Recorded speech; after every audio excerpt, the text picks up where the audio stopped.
Hey there, FakeFox here. Welcome to my Update 36 overview. In this video, I will talk about everything that you as a PvE healer should know about Firesong. And since the list of changes is really short this time, I decided to also include a more general overview of where each class currently stands. So let's get started with the sets. I think we have two potentially interesting ones this time. The first one is called Phoenix Moth Theurge. It's a medium armor set, and the minor set bonuses with stamina regeneration and maximum stamina are also a bit weird for a healer, but what matters is of course the 5-piece bonus. Healing someone gives them 10 seconds of minor courage and force with a 12-second cooldown. This isn't overly amazing, but it would be a pretty solid beginner set since it's extremely easy to farm and even tradable. However, there is one issue and it pretty much ruins the set. It only procs from actual healing, not overhealing, making the uptime completely inconsistent. And inconsistent uptime of two buffs that are relatively easy to get from other sets and abilities is just kind of useless. The second set is Chimera's Rebuke, a craftable set that restores about 2400 magicka or stamina to 3 allies when heavy attacking. The restored resource is based on your weapon type. For comparison, Stonetalker's Oath restores 2200 magicka and stamina every 10 seconds to 12 players. In Trials, it's out of the question, but for dungeons, it's actually quite decent. It's technically the strongest resource support set in 4-player groups. You just have to spam a lot of heavy attacks. It's mechanically also kind of intriguing. It gives you complete control over which and how much resources you restore. I generally don't think 5-piece resource support sets are worthwhile in dungeon content, but since it is craftable, I can see it as a beginner set, or if you absolutely need resource support and don't have Stonetalker or a Symphony of Blades. We also don't have any changes to existing sets, so basically everything remains the same in terms of which sets are commonly used. As I already said, we only have very few class changes, so instead of giving you just a quick rundown of the changes, I will talk a bit about each class. Dragonknight actually got no changes whatsoever. Dragonknight has one strength as a healer, and that is support. It provides major sorcery and brutality, minor brutality, and has 2 unique effects with engulfing flames and stagger. The rest is basically garbage. A total of 3 healing abilities, and all 3 have issues, and an alternative morph that is either an important support skill or a damage skill. Sustain is completely inconsistent, and mobility pretty much non-existent. Of course, you can make Dragonknight healer work, but the question is, why would you want to do that? It's a meta tanking class, and having more than one support DK in a group is very inefficient. So on top of having a plethora of issues, it also rarely fits into group compositions. Nightblade also received no changes, but it probably doesn't need any. It's an incredibly strong healer class with a unique and, at least in my opinion, very fun identity. Nightblade healing takes some getting used to, but is overall strong and versatile. Support is great with minor savagery, endurance, intellect, vulnerability, and very high ulti-gen. Nightblade's defensive support is often overlooked, I think, but also really good with minor and major cowardice. Mobility is also amazing, especially with the AoE Major Expedition. And lastly, sustain and survival are solid as well. Nightblade has a really solid position in the meta, as it's both strong individually and also synergizes perfectly with group compositions and many strong support sets. Templar actually got one change. Backlash received a different scaling, and Minor Breach from Power of the Light lasts 1 second longer. This basically doesn't change anything. I was hoping that a Backlash rework would include a massive buff to its support effects, but it unfortunately didn't. The healing is a complete joke since it was gutted last patch, and Minor Breach is just not relevant anymore, since any tank can easily provide it in single target, and for AoE there are also multiple sources. But overall, I think Templar has become a bit stronger again over the last few updates.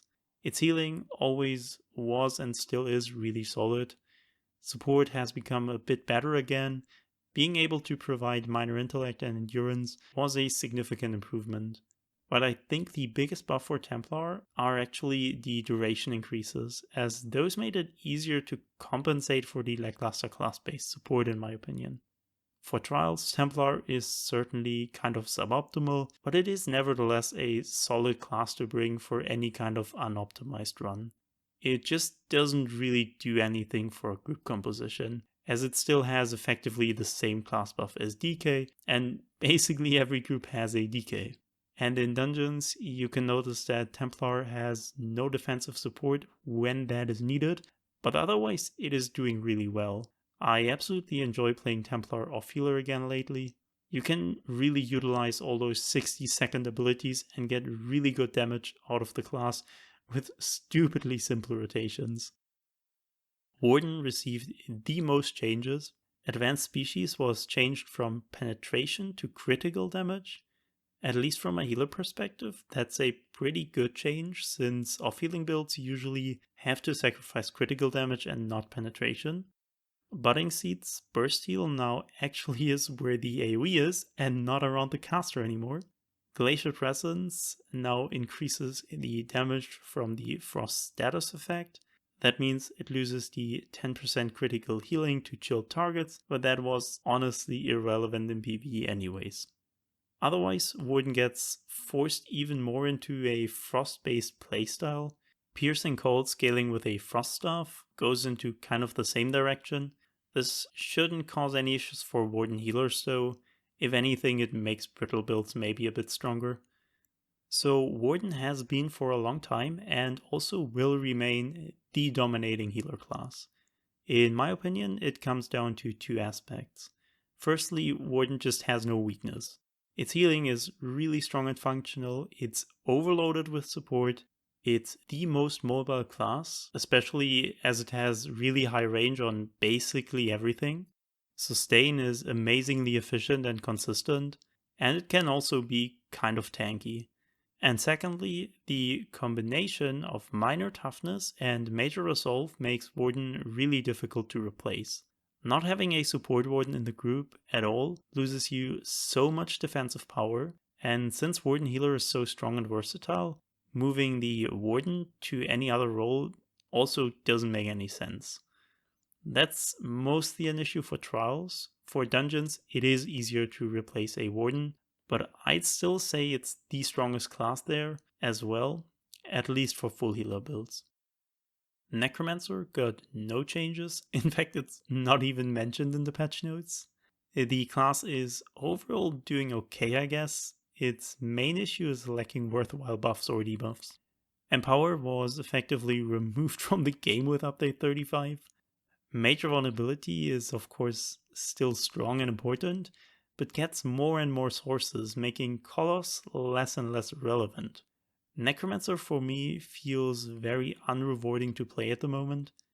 At least for me, playing Necromancer over other classes feels kind of like an investment. It's immobile, unresponsive, and micromanagement heavy. But there is no worthwhile return on that investment anymore, with other classes providing better support with none of the downsides.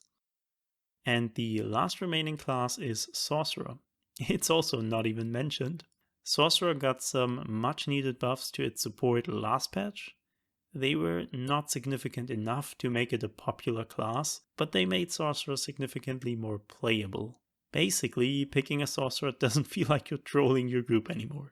Okay, I'm exaggerating here of course.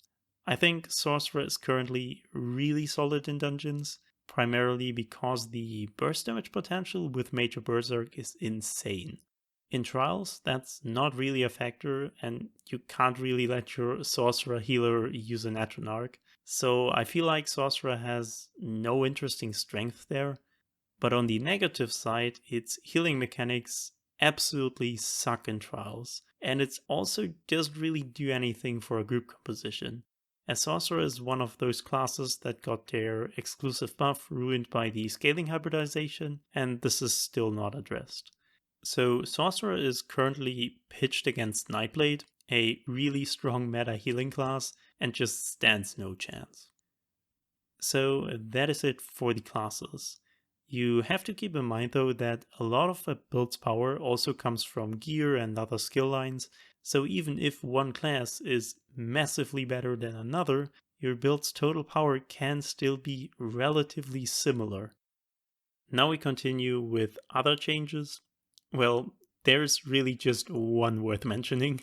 The Master Restoration Staff effect is now actually centered on the Grand Healing and not on the caster. That's just great. We are seeing more and more builds without an ability altering weapon, so this weapon being a bit more useful again should be generally good for build variety. Okay, there is actually another one that I somehow overlooked. Elemental Drain now lasts 60 seconds and the other morph, Elemental Susceptibility, lasts 30 seconds, but applies all 3 elemental status effects every 6 seconds and not just one. That can potentially be strong. Minor Magicka Steel is very often not needed and Elemental Drain just used for the penetration. Elemental Susceptibility can now be quite strong in those scenarios, but it can also be utilized, for example, for Elemental Catalyst. And lastly, the target marker system is now in the game. This allows you to mark allies or enemies with symbols that show up over their heads and are also visible to other players. If you want to see how it works exactly, I have linked a video showing off the system. With that, we are done with the patch overview. As always, I hope it was informative and enjoyable. If you have any questions, feel free to ask me in the comments. Thanks for watching and bye.